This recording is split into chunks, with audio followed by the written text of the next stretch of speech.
আজ আমরা ইসলামের এমন কিছু মৌলিক বিষয় নিয়ে কথা বলবো যা এই বিশ্বাসকে বুঝতে সাহায্য করবে আর দেখব আজকের পৃথিবীতে এর প্রাসঙ্গিকতা ঠিক কোথায়। আচ্ছা, তাহলে দেখে নেওয়া যাক আজ আমরা কি কি বিষয় নিয়ে কথা বলবো। প্রথমে আমরা ঈশ্বরের ধারণাটা বোঝার চেষ্টা করব, মানে একেবারে মূল ভিত্তিটা। এরপর দেখব এই বিশ্বাসের সাথে যুক্তির সম্পর্কটা ঠিক কেমন। তারপর আমরা নেতৃত্বের একটা দারুণ উদাহরণ দেখব, আর সব শেষে বোঝার চেষ্টা করব ইসলাম কেন এত দ্রুত বিশ্বজুড়ে ছড়িয়ে পড়ছে। তো চলুন একদম গোড়া থেকে শুরু করি। ইসলামের একেবারে কেন্দ্রে আছে একটা বিশ্বাস, যা এর বাকি সবকিছুকে, মানে প্রতিটি দিককে একটা নির্দিষ্ট রূপ দেয়। প্রশ্নটা হলো, ইসলামের সবচেয়ে মৌলিক বিশ্বাসটা আসলে কি? এর উত্তরটা কিন্তু বেশ সহজ এবং গভীর। এটা এমন একটা ধারণা যা স্রষ্টার সাথে মানুষের একটা সরাসরি পরিষ্কার সম্পর্কের কথা বলে। এই যে মূল ভিত্তি, একেই বলা হয় তাওহীদ, মানে একত্ববাদ। আর এই বিশ্বাসে কোনো রকম আপোষের জায়গা নেই, এটা একদম দৃঢ়। কোরআনের এই কথাটা খেয়াল করলে বোঝা যায় ঈশ্বরের ধারণাটা কতটা অনন্য, মানে তাকে কোনো কিছুর সাথে তুলনা করা চলে না। তিনি কোনো কিছুর থেকে জন্ম নেননি, আবার তিনিও কাউকে জন্ম দেননি। তার অস্তিত্ব তার সৃষ্টির থেকে পুরোপুরি আলাদা। আর এর ফলে যেটা হয় তা হল সৃষ্টার সাথে একটা ব্যক্তিগত সম্পর্ক তৈরি হয়।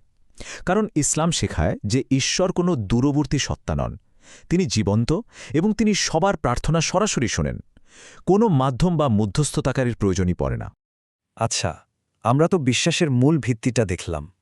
এবার একটা খুব ইন্টারেস্টিং দিকে যাওয়া যাক, আর সেটা হলো যুক্তি। ইসলামে বুদ্ধিমত্তা বা যুক্তির জায়গাটা ঠিক কোথায়? চলুন সেটাই একটু খুঁজে দেখি। সাধারণত একটা ধারণা আছে যে বিশ্বাস আর যুক্তি বোধহয় দুটো আলাদা জিনিস, তাই না? কিন্তু মজার ব্যাপার হলো, কুরআন কিন্তু বারবার যুক্তি ব্যবহার করার কথা বলে।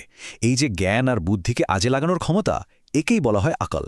আর এর গুরুত্ব বোঝানোর জন্য একটা তথ্য দেওয়া যাক। কোরআনে চিন্তা ভাবনা করা বা যুক্তি প্রয়োগ করার কথা বলা হয়েছে প্রায় ৬৮ বার। এটা কিন্তু বিশাল একটা সংখ্যা। কোরআন তো একরকম চ্যালেঞ্জই ছুড়ে দেয়। বলা হচ্ছে এর বাণী নিয়ে গভীরভাবে ভাবতে, কারণ এটি যদি ঈশ্বর ছাড়া অন্য কারো কাছ থেকে আসত, তাহলে এর মধ্যে অনেক অসামঞ্জস্য খুঁজে পাওয়া যেত। শুধু তাই না, ইসলামে অন্ধবিশ্বাসের চেয়ে প্রমাণভিত্তিক পদ্ধতির ওপর জোর দেয়া হয়। দেখুন, এখানে বলা হচ্ছে কোনো দাবি করার আগে তার পক্ষে সুস্পষ্ট প্রমাণ নিয়ে আসতে, মানে ভিত্তিহীন কোনো কিছু বলার সুযোগ নেই।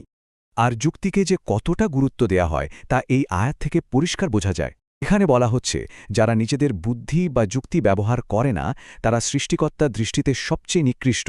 ভাষাটা বেশ কঠিন, কিন্তু এর মাধ্যমে যুক্তির গুরুত্বটাকেই তুলে ধরা হয়েছে। আচ্ছা, এতক্ষণ তো আমরা তত্ত্বের কথা বললাম। বিশ্বাস আর যুক্তির এই ধারণাগুলো বাস্তবে কিভাবে কাজ করেছে, এর সেরা উদাহরণটা পাওয়া যায় নবী মুহাম্মদের জীবনে। একটা বিষয় খুব গুরুত্বপূর্ণ, নবী হওয়ার অনেক আগে থেকেই তার নিজের সমাজের লোকেরা, এমনকি তার শত্রুরাও তাকে একটা উপাধি দিয়েছিল, আল আমিন, মানে বিশ্বস্ত। তার নেতৃত্বের ভিত্তিটাই ছিল এই সততা আর আস্থা। তিনি একা সব সিদ্ধান্ত নিতেন না, শুরা বা পরামর্শের একটা নীতি ছিল। মানে যে কোনো গুরুত্বপূর্ণ বিষয়ে তিনি তার সঙ্গী সাথী আর সমাজের মানুষের সাথে আলোচনা করতেন। এটা অনেকটা গণতান্ত্রিক প্রক্রিয়ার মতো, যেখানে সবার মতামতকে গুরুত্ব দেয়া হয়। আর তার নেতৃত্বের সবচেয়ে বড় উদাহরণগুলোর একটা হলো মক্কা বিজয়। ভাবুন একবার, বছরের পর বছর ধরে যারা তার ওপর অত্যাচার করেছে, তাকে নিজের বাড়ি থেকে বের করে দিয়েছে, সেই মক্কায় তিনি যখন বিজয়ী হিসেবে ফিরলেন, তখন কিন্তু কোনো রক্তপাত হল না। তিনি প্রতিশোধ নেওয়ার বদলে সবাইকে ক্ষমা করে দিলেন। এটা কিন্তু শুধু দয়া নয়, এটা ছিল শক্তি আর অসাধারণ কৌশলেরও পরিচয়। এই যে ভিত্তিগুলো আমরা দেখলাম, বিশ্বাস, যুক্তি আর নেতৃত্বের আদর্শ, এগুলোই আমাদের আজকের দিনের আলোচনায় নিয়ে আসে। এখন প্রশ্ন হল, কেন ইসলামকে বর্তমান বিশ্বের সবচেয়ে দ্রুত বর্ধনশীল ধর্ম বলা হয়? এর পেছনে বেশ কয়েকটা কারণ খুঁজে পাওয়া যায়। যেমন, এর মূল বার্তাটা প্রায় ১৫০০ বছর ধরে একই রকম আছে, বদলায়নি। আবার এটা যেহেতু যুক্তির ওপর জোর দেয়, তাই চিন্তাশীল মানুষদের আকর্ষণ করে। এর মূল বিশ্বাসগুলোও বেশ সহজ সরল। আর সবচেয়ে বড় কথা হলো, এটা মানুষের সামাজিক সমস্যাগুলোর বাস্তব সমাধান দেয়। একটা দারুণ উদাহরণ হল বর্ণবাদ। বর্ণবাদের যুক্তিটা কি? চামড়ার রং বা বংশ দিয়ে মানুষের বিচার করা।